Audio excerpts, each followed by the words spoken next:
Welcome to the APUSH review video for Environment and Geography, theme number 6. Please make sure you have your outline handy so that you can begin to take notes. The description of the theme for Environment and Geography. This theme examines the role of environment, geography, and climate in both constraining and shaping human actions. Students should analyze the interaction between the environment and Americans in their efforts to survive and thrive. Students should also explore efforts to interpret, preserve, manage, or exploit natural and man-made environments, as well as the historical context within which interactions with the environment have taken place. There are 2 questions for this theme. The first question is, how did interactions with the natural environment shape the institutions and values of various groups living on the North American continent? Here's the first learning objective for answering question 1. As you might imagine, looking at question 1, most of the learning objectives and the information that deals with answering question 1 is from the early part of American history before the Civil War, and mostly it comes from units 1 and 2. The Environment 1 is basically dealing with how new plants, animals, and technologies affected the environment and affected interactions between different groups. The first key concept related to Environment 1 is dealing with how Native Americans settled North America. In settling North America, Native Americans were largely influenced on the lifestyles that they created based on what was available environmentally, or the new technologies or new crops that allowed them to manipulate the environment. Up in the top left, you have a maize crop, and the Pueblos and other groups coming into the American Southwest had been introduced to the maize crop, and then that you see that the use of agriculture developing up into the northeastern United States from the American Southwest. And because they are able to have agriculture, the Pueblo are able to develop complex dwellings known as the Pueblo, and they're also develop a sedentary lifestyle where they have material goods and things such as that. On the top right, you see a Native American in a canoe. And in the northwest part of America and areas of California, you see groups like the Chinook. And the Chinook developed a more complex fishing technology and were able to make canoes, and therefore were able to survive on fishing and also hunting and gathering. The Chinooks created a society that was built based on wealth and material things that they had. They had like long houses that they built that numerous families could live in. They also had totem poles. The Chinooks also developed a way of redistribution in the community. The wealthiest people were in charge, and they had a fairly large population. But then what they also did was they had this thing called potlatch, where the wealthy would give stuff away to others. They'd have like a party or community gathering, and then the wealthy would give away their own personal things to people that they knew or had helped them out. Then in the bottom right, you have those that were nomads. They practiced a mobile lifestyle, largely because where they lived, they had not developed the technology to farm in that area or to develop any kind of sedentary lifestyle. The Comanche are an example of those in the Great Plains and the Great Basin that lived mobile lifestyles. Initially, and you can see in the picture there's no horses. Those are dogs, probably wolves. They don't develop horses until later on, or they don't get access to horses until the arrival of the Spanish. And then that will change their way of life considerably as they are able to move faster, and they also use horses in warfare. Like I mentioned, in the northeastern United States and along the Atlantic seaboard, they also develop agricultural technology, and they really have a hybrid between agriculture and hunter-gathering. And a couple of examples of those groups would be the Iroquois and the Algonquin. They also practice seasonal burning, so that they would burn forests to get more farmland every year. As the Europeans came in, that seasonal burning stopped. The economic activities created by the environment and the economic opportunities available to them because of the environment led in the Northeast to having a matriarchal society. The women were in charge of the crops and the things in the village, and the men were in charge of warfare and hunting. The men were the ones who handled diplomacy and warfare and things such as that, but women made a lot of decisions in the village, and power was passed down through the matrilineal line. While different kinds of economic activities developed around the country, these native groups did have some contact with one another and traded with one another for things that they didn't have. An example of this would be on the Great Plains. They were nomadic, so they had limited access to material goods. But the natives of the Great Plains would trade meat and hides with the Pueblo for maize, pottery, and cotton blankets. The natives fought with one another. Usually their fighting had to do with hunting grounds or fighting over farmland if one group got too big and infringed on another's, and for supremacy over the other groups in the area. One thing that's important to note is that they don't see each other as Americans. They see each other as tribal groups. And therefore, when the Europeans come in, they'll just see them as another group to fight, not as someone that they need to join with other natives against because they're challenging their way of life. The second key concept having to do with Environment 1 is basically the Columbian Exchange and how the arrival of the Spaniards impacted the environment and how people got along with one another. One area to look at is the introduction of new crops and livestock and how that impacted the natives and native settlement patterns. With new crops and livestock and basically European ideas about, especially Spanish, because we're not talking about the British and the French yet, but European ideas about the economy were brought in, and the natives were pushed off their land so that the Spanish could create plantations and ranches, and they had to move further and away from the natives or from the Europeans, and often onto less desirable land.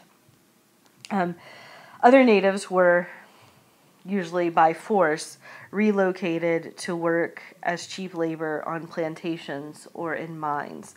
Remember the encomienda, where land was granted along with a certain number of natives, and then the mida, which was a taxation requirement that members of the village had to pay in order to maintain control over the village and be left alone by the Spanish. And they'd have to go serve their time in the mine. Many would not survive their term in the mine. Natives also adopt some of the livestock that's come in, cows and horses. They create their own ranching operations, as well as they also adopt the horse for use in agricultural work, and also nomads use the horse in warfare and to travel. New crops and livestock also were important to the development of the economy, society, and political traditions in areas controlled by the Spanish. Again, they brought in their own styles of the economy, which is going to, in many cases, create a need for cheap labor. So the manipulation of the natives and the need to create a difference between the natives and the Spanish, which will make them the natives inferior. Also, they'll bring in slaves from Africa, and that will create a social hierarchy. The Spanish are very concerned about keeping control. Again, they want to control the environment. They want to control the resources, and therefore they need to keep control over the people. And so the power is determined by how Spanish you are or are not. Men come over from Spain wanting to seek their fortune, often not bringing their families with them. Therefore, they're going to intermarry with the natives and create mestizo children. And so the social hierarchy becomes much more complex as a result. Politically, the Spanish want to remain in charge, and they do not want the natives messing with their power. And so they are going to again, create a very strict social hierarchy. The next key concept deals with the impact of the Columbian exchange on the Europeans. New crops from Americas have a huge impact on the Europeans. Corn and potatoes are a much easier crop to maintain and grow in Europe, which will be good for the farmland, and they're highly caloric crops, which are helpful in providing nutrition. Therefore, the population is going to grow significantly here in Europe. That's going to mean more people need jobs, that less people need to farm because what they're farming is more productive. Therefore, they're going to need jobs in other fields. And what they're going to find is that there's not a ton of opportunity in Europe at that time. So many people are going to need to go to the Americas to find opportunity. There are also going to be a lot of changes in Europe as a result of other things found in the Americas, as well as new technology in general. The European economy is going to transition from a feudal to a capitalistic society during this time period, largely driven by the gold and silver from the Americas. People in Europe are going to become more interested in profits and in trade than they had been in the past. And they're going to have new innovations which are going to help them meet those goals. Things like the sextant make travel quicker and more reliable and more accurate, so trade can happen. The sextant helps determine latitude, and it also allows you to determine latitude at night. And then the joint stock company is a new business innovation driven by capitalism, where the countries don't have to benefit direct or invest directly in creating colonies. They can finance the colonies through private investors in their country and have them take the financial risk of creating these colonies, and then the whole country can reap the rewards of the economic opportunities that are there. For Unit 1 on the AP exam, you will see multiple choice questions about Unit 1 and short answer questions, but it will only be seen in an essay in combination with other time periods. It is not testable on its own. But what you may see in general for Unit 1 in terms of Environment 1 would probably be causation of the different, how plants, animals, and technology shaped the environment and interactions amongst groups in the early part of the United States, or comparing the two groups in like a multiple choice question or a short answer question. Learning Objective Environment 1 can also be seen in Unit 2. This is when the rest of the Europeans have arrived in the Americas, and they're basically competing over all the resources, which leads to conflict. There are 4 European countries that clash over control of North America: the British, the French, the Spanish, and the Dutch. And they're basically struggling to control the resources and trade in North America. In the peopling theme, you saw examples of the Beaver Wars and the Chickasaw Wars that are pretty much over the fur trade. And the Europeans armed natives to help them out. The natives use these wars to their advantage because they can play the Europeans off one another to maintain their independent holdings. Most of these conflicts, again, are going to come from new crops and trade practices introduced by the Europeans, or demands for goods that they've learned about from the Americas. The fur trade had already existed within North America, but now they're trying to produce furs for the Europeans, and they're in hot demand. And what you're going to see there is lots of conflict over control of the trade routes, but you're also going to see, as there's so much demand, that there's going to be a decline in the animal populations. In the Chesapeake area, tobacco is the big deal, and there's a huge demand for tobacco in Europe. And so you're going to see a greater manipulation of the land in the Chesapeake. You're also going to see new groups of people brought in that are going to impact the culture of that area, because they're going to bring in African slaves and indentured servants to provide cheap labor. This will eventually create an internal conflict in the British colonies, because some areas will create slave populations and a reliance on slave labor, while others will not. Another conflict that develops in the Americas is the conflict between the British colonists and Great Britain. They're basically arguing over who controls the resources in the colonies and what's coming in and out of the colonies. And the colonists think it should be them, and the British think it should be them. And the law says that it should be the British, but they haven't been cracking down on it that much, and so the colonists have been doing a lot of smuggling. Two examples of the British attempting to crack down are the Molasses Act. And they've been bringing a lot of sugar in to the colonies from non-British colonies in the Caribbean, and the Molasses Act says they can't do that anymore.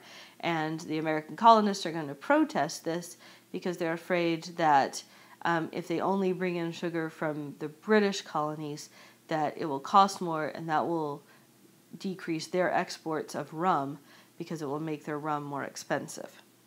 The Wool Act banned export of wool from the colonies, basically making them buy the wool from the British. So again, a conflict over who controls the resources. For Unit 2, the questions you could see on multiple choice or short answer or in an essay would be on causation. You could also see a comparison of like two different European countries and how they sought to control the environment, and how the environment impacted their colonies. You could also see change over time for Units 1 and 2, and asking you to look at how the introduction of new plants, animals, and technologies altered the natural environment and affected interactions.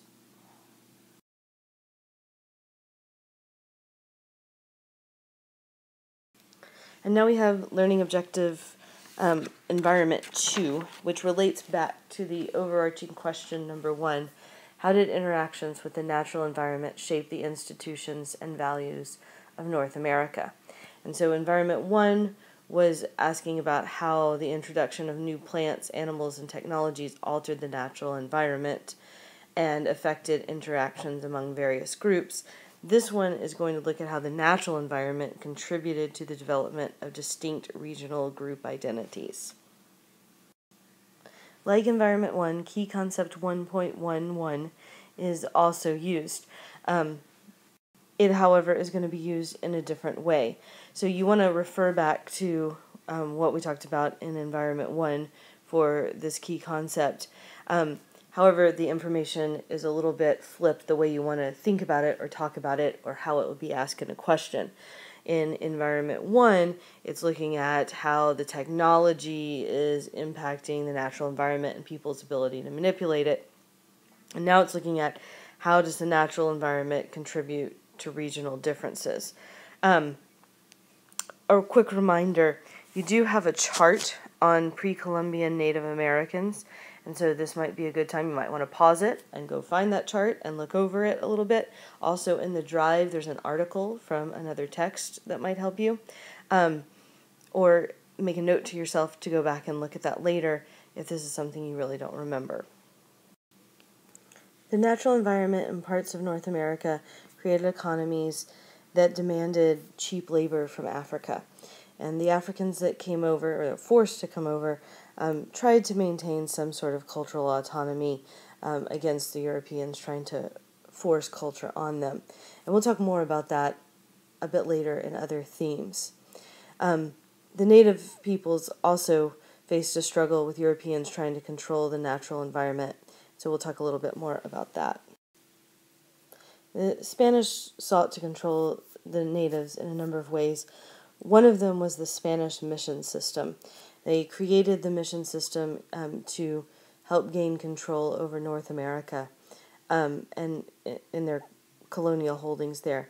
And what they wanted to do was Christianize and Europeanize the natives.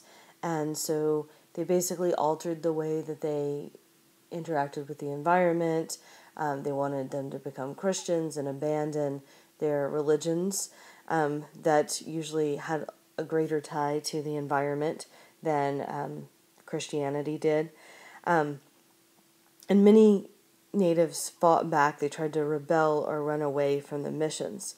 They also found that once the natives had been brought to live on the missions, it was difficult for them to return to their old way of life and their own way of managing their own environment.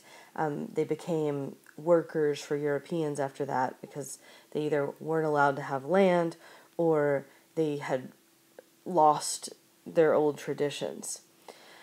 Another example of natives fighting back against the Europeans is Juan de Onate. And Juan de Onate created the first Spanish colony in North America, which was New Mexico. And he tried to force the natives to pay taxes and tribute to the Spanish, and they were not having any of it. They did not want their lives disrupted, and the way that they farmed and did business, and so they rebelled against him, and he ordered them to. He basically ordered an attack on the village, and about 200 of the 2,000 people in the village survived. He was ruthless in his treatment. He ended up being tried and convicted of his crimes, but an example of native rebellion and the way that the Europeans treated the natives. Therefore, creating another regional group, the natives, within the North American system. Key concept 2.13 is very similar to 1.1.1, which is how the natural environment influences settlement and regional identities, but this time it's talking about colonial settlement rather than native settlement in North America. 4 distinct regions are created when the British settled North America. You have New England, which is not suitable for plantation farming. So you get agriculture and commerce, like small farms, and strong, close-knit communities. And because there's no plantation agriculture, there's little reliance on slavery. And so they're going to have towns and town governments, and the people aren't going to be very supportive of slavery. The middle colonies are settled by not just British, but also the Dutch, and they're going to be open to allowing different groups of people to come in. So you're going to get a very diverse economy, and a very diverse group of people in the middle colonies, mainly relying on cereal crops and commerce. And again, because there's not a lot of plantation agriculture, you're going to see not a lot of reliance on slavery and not a lot of dedication to keeping slavery going. In the Chesapeake, you have plantation farming, most notably tobacco. And the people of the Chesapeake are going to rely on slave labor and indentured servitude, at least until the early 1700s, on the indentured servitude to provide cheap labor. Because they're living on plantations, there's going to be few towns. It's also a much harsher environment, and therefore the life expectancy is not going to be as long as it was in the middle colonies, and especially in New England. So creating some regional differences. Obviously, also they're going to be very supportive of maintaining slavery. In the South, the Carolinas and the British Islands in the West Indies, again, you have plantation farming, but this time it's rice in the Carolinas and sugar in the British Islands. And again, they rely heavily on slavery. And in fact, the production of rice and sugar is so labor intensive that slaves are a majority of the population in those areas. Again, like the Chesapeake, there's gonna be few towns because they live on plantations.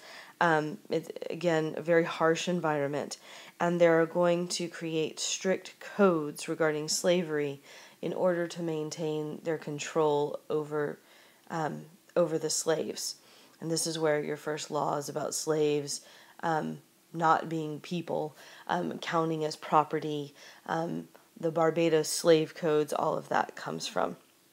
And the environment shapes how these societies are developed because of what kinds of crops and what kinds of economies can be developed due to that environment. If you want more information on this, you do have a couple of items, the geography of the 13 colonies and regional characteristics of the 13 colonies. You could stop now and review, or make a note to go back to those later for more information. Key Concept 3.11 comes from Unit 3, which is the Revolutionary War period, and again deals with the natives and the Europeans threatening control of their natural environment. After the French and Indian War and the American Revolution, there is still a great deal of land to settle in North America, and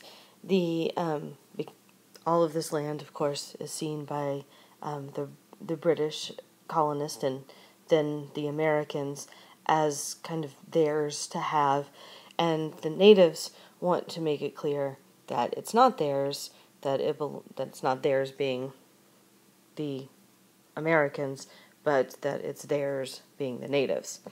After the French and Indian War, there's Pontiac's War, and what happens here is the natives are clear that they've lost leverage because the French have lost their place in the Americas, and they no longer have the French to play off the British. So Pontiac basically claims that this is our land, and attacks Detroit and several other British forts in what is now the Midwest, but at the time was known as the West. And it takes the British about 2 years to put down this rebellion. And resulting from that is the Proclamation of 1763, which the British issue and say that the British settlers can't settle beyond the Appalachian Mountains. And of course that makes them angry and will be one of the contributing factors to the Revolutionary War. After the Revolutionary War, the position of the natives has even taken a further hit in that now they don't have the British to play off the colonist anymore. Now they just have the Americans to deal with. And they know that the Americans are kind of seeing the West, especially Ohio and what's now the Midwest, at the time was called the West, as theirs to settle. And so you have Chief Little Turtle and the Western Confederacy, a bunch of native groups who joined together to try to make the Ohio River the boundary between the Americans and themselves. And they are initially successful. That after the Revolutionary War, the American army had been diminished, and so they take advantage of those low numbers and have two big victories. But then the Americans pull themselves together and outnumber them and end up winning and force them to sign the Treaty of Greenville. And the Treaty of Greenville sets the line between natives and Europeans, and creates the annuity system, which is the granting of federal money to natives, which gives the federal government more control over the natives. So my ideas for possibilities for the AP exam for Environment 2 are a change over time question that would bring in 2.13 with information from Environment 3 about the development of the regions and the problems that caused in what were the British colonies and then become America. Another possibility would be causation or compare and contrast on regional identities, institutions, and conflicts that come from the environment. The other one that I'm just thinking of would also be natives and their relationship with the environment and their desire to control their natural environment and that being taken away from them by the Europeans and how they deal with that. And a little interlude from the environment. Here are the Wonder Twins, Cade and Cash. Cash has a pumpkin on his face and a stick. He likes to collect them. I don't know. And that's Cade standing there looking amused. And now on to Environment 3. Environment 3 still relates to question 1. How did interactions with the natural environment shape the institutions and values of North America? And then this one is dealing with how does the role of environmental factors contribute to regional and economic and political identities in the 19th century, and how does that affect conflicts like the American Revolution and the Civil War? So it's very similar to Environment 2, but it's a later time period. As Key Concept 3.33 says, Americans, as the new country is created, still are clinging to regional identity. And that will have impact on the political parties that are created after the American Revolution. Democrat Republicans tend to be farmers. They tend to be more from the Chesapeake and the South. And then the Federalists tend to be businessmen, people who live in towns and cities in the North. So where you live and your economic activity has a lot to do with the political party you're going to support. Slavery also continues to be a big debate. Slavery is gradually disappearing in the North, but it's still very, very important in the Chesapeake and the South, and so there's going to be distinct regional attitudes that develop as a result of slavery. And these ideas relate back to what we discussed in Environment 2 about the natural environment and how it plays a role in the kinds of economies that are established. The issue of slavery and economies that support slavery continue to be an issue as the country develops, and this is the topic of Key Concept 433. As the country expands, should slavery? Environmental issues drive the expansion of slaveholders west as they overcultivate the land in the South. Usually this is people who are farming cotton, and they rely on slave labor to produce that cotton. As they move west, they take slaves with them, but a lot of people in the North are very resistant to that. Missouri applies for statehood, and they want to be a slave state. And Congress is not excited about that because it will throw off the balance in Congress between northern and southern states. So the compromise proposed by the great Henry Clay is that Maine will be admitted as a free state, Missouri will be admitted as a slave state, and that will maintain the balance. It also establishes the 3630 line for the rest of the Louisiana Purchase, which says that north of that line, no slavery, south of that line, slavery. And this allows a calming of the debate about slavery and expansion until further movement west in the 1840s.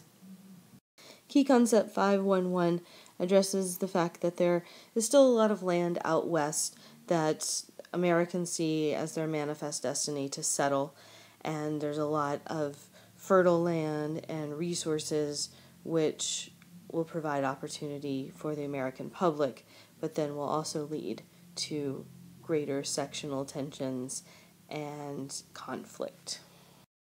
As Americans move west and take over the land in the west, they begin to develop their own regional identity.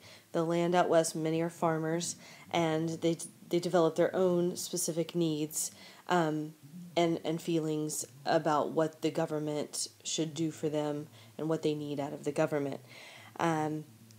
If you recall, you have an activity you did on this, and I think it was for the unit before, but it would be helpful to look at here about the development of identities, regional identities, and how they feel about certain topics like government subsidies, slavery, and tariffs. Government subsidies are popular in the West because they're trying to tame this new land. They need transportation to that land and transportation to get their crops back out east. They need irrigation for their crops. And so they're big fans of that. Slavery, it kind of depends on the area where, and if the land is suitable for plantation agriculture, whether slavery is going to be a big deal or not. And then also things such as the economy and tariffs, and we'll get into that in other themes.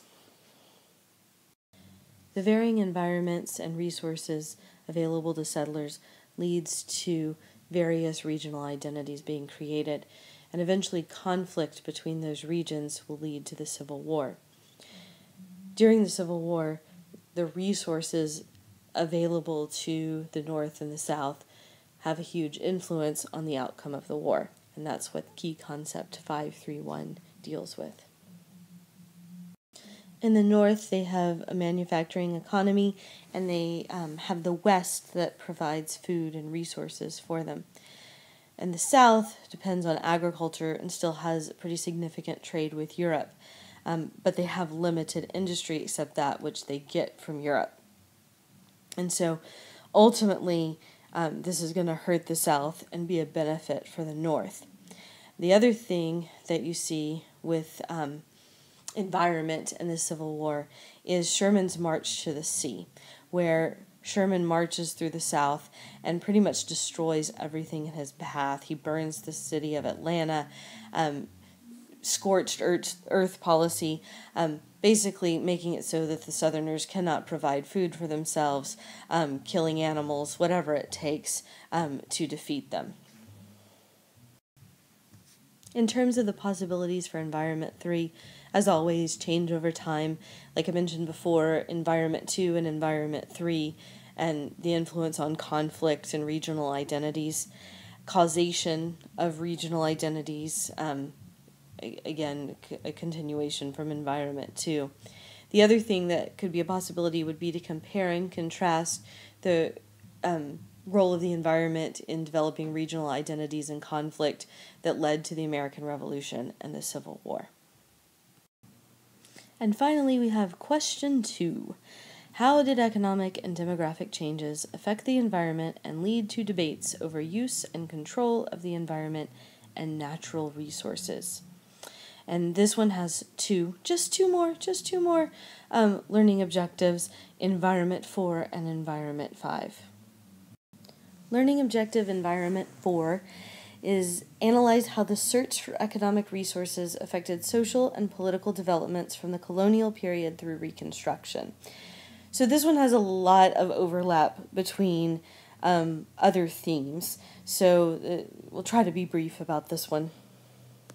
Key concept 122, we already looked at Environment 1, and we looked at it with the lens of how new plants, animals, and technologies altered the natural environment and affected interactions among various groups. Now we want to look at it with the lens of how desire to control resources affected political and economic developments. So basically what this learning objective is about is European competition and what's going on in Europe that leads them to colonize. And population growth and growth of capitalism are going to lead to increasing need for expansion and competition. And that's going to lead to the creation of joint stock companies because of capitalism that allow the British and Dutch to establish colonies and compete with the Spanish for control over North America, so political developments of the time period. Key concept 211 is about the French, the Dutch, and the British arriving in North America and competing with the Spanish for resources and the economic and political developments that happened.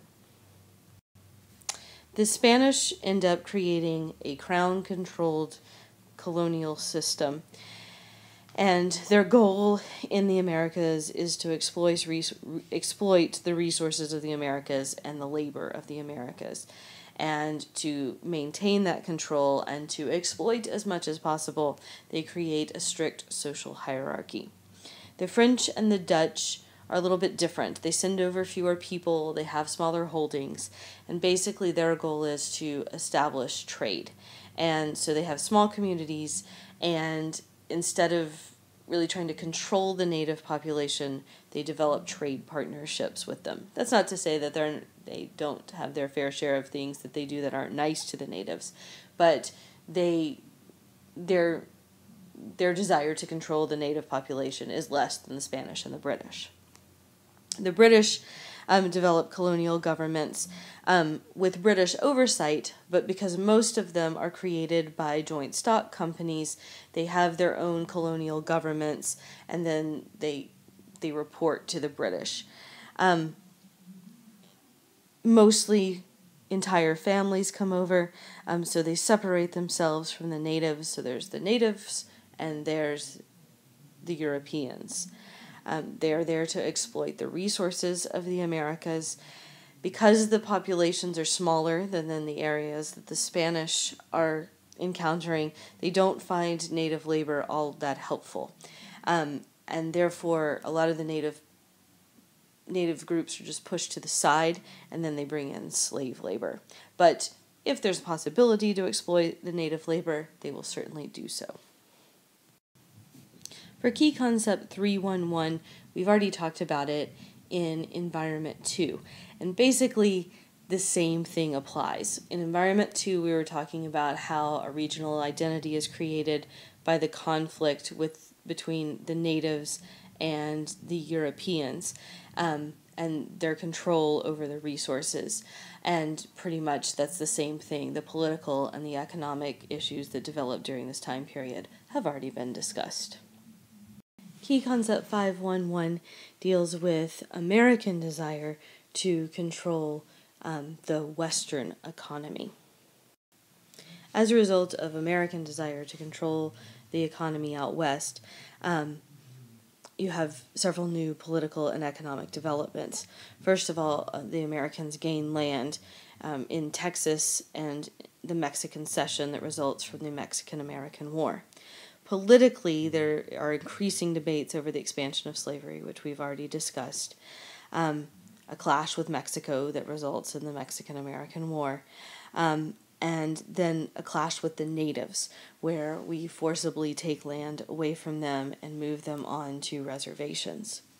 Socially, the Americans forced their cultural superiority on the natives and the Mexicans who had already lived in the territory that now the Americans control, taking land from them and establishing themselves as the leaders in the communities.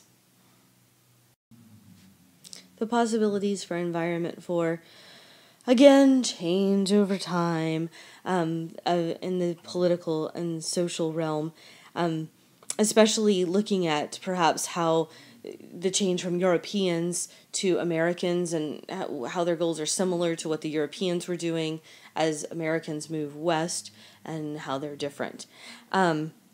Causation. How does the search for resources affect social and political development, or something like that would also be appropriate.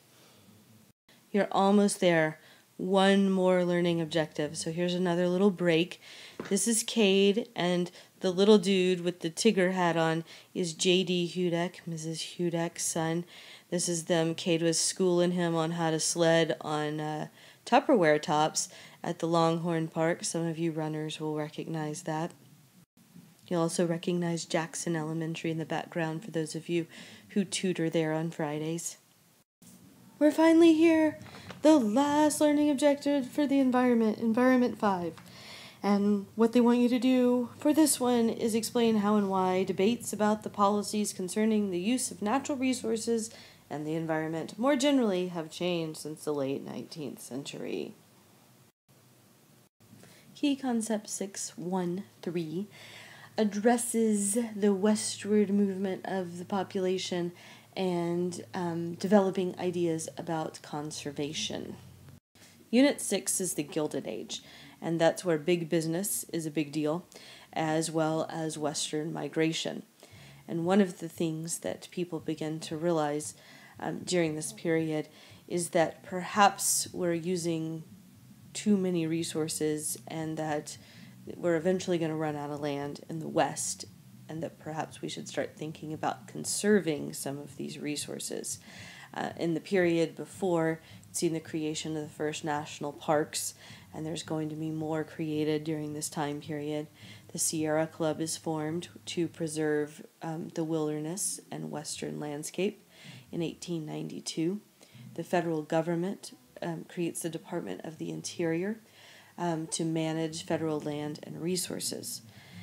There will be a conflict that develops between these conservationists who want to conserve the environment and big business who wants to exploit the environment. You have in your notes, it's actually from Unit 6, Unit 7, but it applies to Unit 6 and 7. It kind of crosses over the time periods. Some work on conservationist versus preservationist, so you might want to take the opportunity to take a look back at that. As mentioned before, Unit 6 is about westward expansion and the rise of big business, and Key Concept 6.2.2 addresses the westward expansion. And basically what you want to know here is that Americans want Western land for them to exploit, and that's going to lead to violent conflict and a dispersal of native tribes onto reservations. In Unit 6, you saw the beginning of the idea of Americans that, hey, this land is not going to just keep growing, and the resources aren't going to just keep creating themselves. Eventually, we're going to have to do something about conservation. And that notion continues through the Progressive Era, which is Unit 7. During the Progressive Era, you have a number of groups who begin to draw attention to social problems associated with industrial society, specifically environmental issues, for the purposes of this learning objective. Journalists and progressive reformers play a big role in drawing attention to these issues. There are other reforms made about other issues. This is specifically talking about industrial society and mostly urban issues. Many of the progressive reformers, if you'll recall, are urban. They are from the middle class, and many of them are women. They're bored housewives who need something to do. They're working for, these reformers, reform at the local, state, and federal level. One reformer is a journalist, Reese, who's a muckraker, and points out the horrors of life in the slums in his book and his photographs, How the Other Half Lives. Jane Addams formed settlement houses, and other people followed her model of settlement houses. And one of the things that settlement houses tried to do was to call attention to the terrible conditions in the areas where the working class lived. And they wanted to improve local services to those areas because the problem, they're environmental issues. For instance, in Chicago, where Jane Addams lived, the rivers from the meatpacking industry were very polluted. They would dump their waste from the meatpacking industry into the rivers, and then, of course, that would lead to all sorts of disease in the drinking water. And so they wanted better sanitation systems, better sewage systems in the cities, and wanted the city to take care of that. And many cities do make better policies about garbage pickup. It wasn't uncommon to see children like playing on piles of garbage in the street, and that would also lead to disease as bugs and other interesting things are living in that garbage. The National Consumer League is another group. They put labels on foods to make the consumer aware of how it was produced, not only in like whether it's safe to consume and what's in it, but also the conditions that they were produced in, that they were free from child labor or abusive labor conditions. Another issue in the cities is smoke. And up until the progressive era, the early 20th century, most people had seen smoke as not really a problem at all, or kind of a byproduct of progress because it was associated with industrialization. But as women had to do laundry all the time because of the smoke and the clothes, they began to raise awareness of the harmful effects of smoke.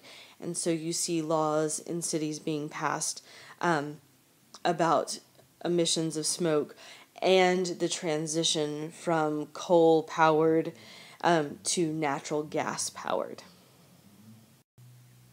In addition to local and state legislation, progressives also worked for federal legislation for the abuses we talked about before, but also about the environment in general. In terms of urban abuses, eventually they have a lot of difficulty getting people to respond to the housing conditions and the slum conditions that the workers are living in. So eventually the way that they solve the problem is by addressing people's 14th Amendment rights as citizens, that if the roof is falling in on you, you don't have to live like that. And so it becomes federal issues rather than state and local issues because the state and local governments refuse to do anything about it. You also see federal legislation about the environment in general. Roosevelt increases federal reserves of forest, coal deposits, and water resources. And Taft creates the Bureau of Mines. And Taft actually does a lot for the environment, although Roosevelt is credited as being the environmental guy. Just as the same with the trust busting. Taft is actually the bigger trust buster than Roosevelt. But Taft makes a name for himself for being not so environmentally friendly, because one of the things that drives a wedge between Taft and Roosevelt while Taft is president is that he allows Ballinger, who's the Secretary of the Interior, he begins to open up federal reserves for businesses to take advantage of the resources there. And Pinchot, who's the director of the Forest Reserve, gets upset with him, and Pinchot's the Roosevelt guy, and Taft fires Pinchot, and it creates a big problem. One of the reasons for the growing concern about conservation or preservation, whichever is preferred, in the West is because there is the Turner thesis, which argues that the West is closed, that the opportunities that were once available in the West are no longer there. And that leads the Americans to begin to expand overseas. Oil, specifically access to cheap oil, was fundamental to the success of the American economy in the 1950s and 1960s. As those countries who were providing the cheap oil gain their independence and realize the bargaining chip that they have available to them, access to cheap oil isn't as available in the late 60s and in the 70s, and that creates foreign policy issues as well as domestic issues for the United States. America experiences two oil crises in the 1970s. These both stem from the development of and the growth of OPEC, the Organization of Petroleum Exporting Countries. And OPEC was created in the 1960s by countries who at one time were exporting a lot of cheap oil because they were colonies of other people or were being exploited by the Europeans and the Americans to get cheap oil.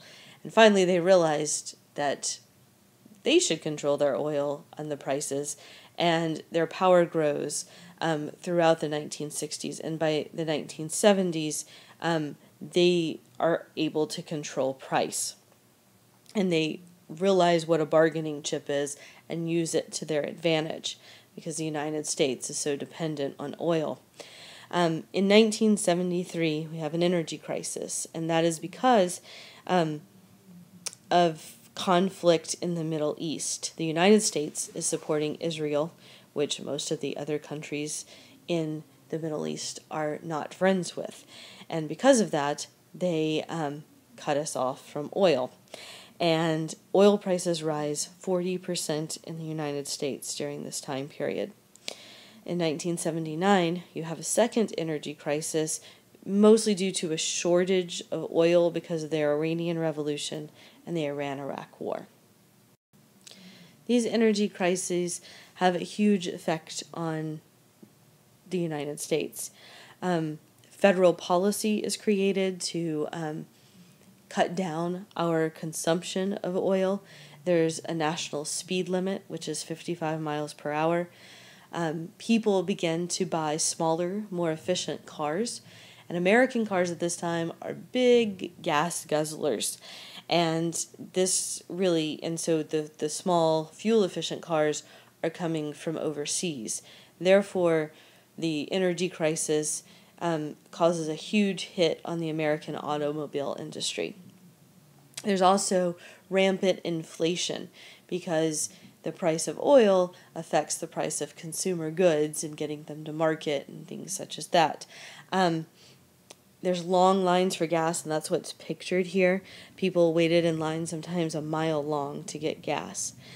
Also, America begins to search for new sources of oil, and we begin to tap into our own supply here in the United States, and you have a big oil boom in Texas, Oklahoma, Louisiana, Colorado, Alaska, and Wyoming.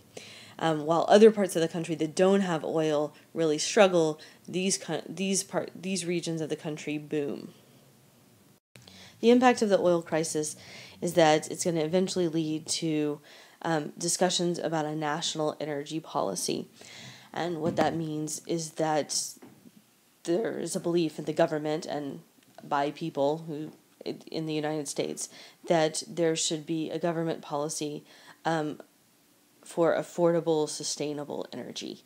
So how are we going to make sure that energy is affordable, and how are we going to make sure we have access to the energy that we need in the future? There there hasn't been a lot of successful legislation on this. There's been a few things like the Energy Star program, which labels appliances that are energy efficient. You also see tax incentives for renewable energy and things such as that, but an overall overarching policy has not been created yet. Key concept 8.32 deals with the creation of environmentalism in the 60s and the 70s.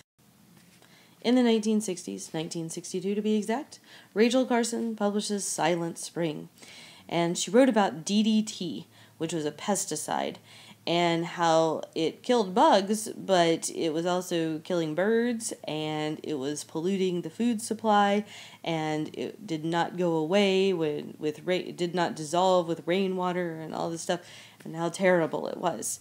And at first, the companies are like, no, that's not true. And then she gets the attention of President Kennedy, and he has them research it, and they find out that it really is pretty accurate. And the result is DDT gets banned, and people begin to pay more attention to pesticides and regulation of things such as of that nature. As a result of Rachel Carson's Silent Spring, there becomes a growing public awareness that nature is vulnerable to human intervention, and that it is acceptable that that the government regulate industry to protect the environment, and that would be known as environmentalism. Another example of environmentalism is the Clean Air Act. It was first adopted in 1970 and then was amended in 1977 and 1990. And the purpose of the Clean Air Act is to maintain a certain level of air quality. And finally, we have come to the end. Key concept 931. Here, what they're wanting you to know is that in 1980 to the present, conflict in the Middle East and concerns about climate change led to debates over the U.S. dependence on fossil fuels and the impact of economic consumption on the environment. That would be your environmental challenges. And the dependence on fossil fuels have been addressed through alternatives to fossil fuels like solar power and wind power, hybrid cars, LEED status buildings that are more efficient. The impact of consumption. We have a lot of stuff, and people are beginning to realize that, and it's kind of crazy. So that, we use a lot of stuff and we create a lot of trash, and so that maybe we should try to recycle a lot of those items and perhaps turn them into something else. So the consumption of recycled materials has become a thing. A greater awareness about the resources that we use, like the tiny house movement and things such as that. So those are some of the newer issues that have come into play about the environment. So the possibilities for Environment 5. Change over time and causation are built into the learning objective. So those are big possibilities. And for change over time, concerns, like how have the concerns changed over time? What stayed the same about concerns over the environment? Who's doing the regulation? Is it federal, state, local governments, private citizens? Who's seen as responsible? The impact of environmental problems on society, and then the solutions, and so that could kind of tie in with causation. Periodization. Which period is most important for changes in environmental policy? Looking back, you really start to see people becoming aware of their impact on the environment after the Civil War. So is it in the Gilded Age, or would you pick Progressive Era, or would you pick the 60s and 70s? Which is most important for the environmental movement? That brings us to the conclusion of the environment theme video. I hope you enjoyed. Make sure that you take your notes, handwritten, on the outline that was provided for you, and turn them in on the due date.